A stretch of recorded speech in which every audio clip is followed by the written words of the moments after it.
بسم اللہ الرحمن الرحیم۔ السلام علیکم۔ آج ہم پڑھیں گے سورہ نساء رکوع نمبر 17۔ اے نبی صلی اللہ علیہ وآلہ وسلم، اگر اللہ کا فضل تم پر نہ ہوتا اور اس کی رحمت تمہارے شامل حال نہ ہوتی تو ان میں سے ایک گروہ نے تو تمہیں غلط فہمی میں مبتلا کرنے کا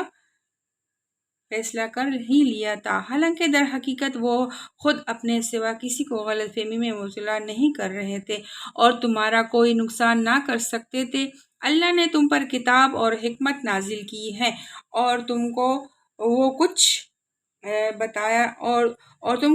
کچھ بتایا ہے جو تمہیں معلوم نہ تھا، اور اس کا فضل تم پر بہت ہے۔ لوگوں کی خفیہ سرگوشیوں میں اکثر و بیشتر کوئی بھلائی نہیں ہوتی۔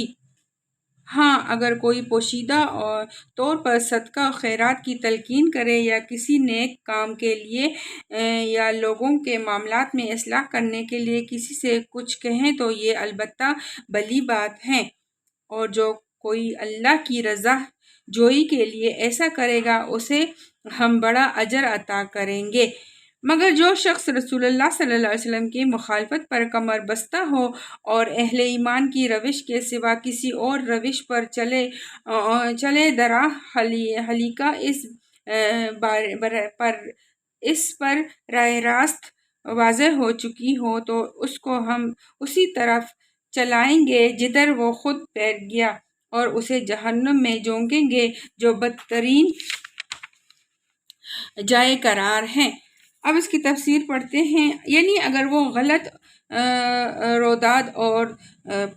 شہادتیں پیش کر کے تمہیں غلط فہمی میں مبتلا کرنے میں کامیاب ہو بھی جاتے اور اپنے حق میں انصاف کے خلاف فیصلہ حاصل کر لیتے تو نقصان انہی کا تھا، تمہارا کچھ بھی نہ بگڑتا، کیونکہ اللہ کے نزدیک مجرم وہ ہوتے نہ کہ تم۔ جو شخص حاکم کو دھوکہ دے کر اپنے حق میں غلط فیصلہ حاصل کرتا ہے وہ دراصل خود اپنے آپ کو اس غلط فہمی میں مبتلا کرتا ہے کہ ان تدابیروں سے حق اس کے ساتھ ہو گیا، حالانکہ فی الواقع اللہ کے نزدیک حق جس کا ہے اسی کا رہتا ہے، اور حاکم عدالت کی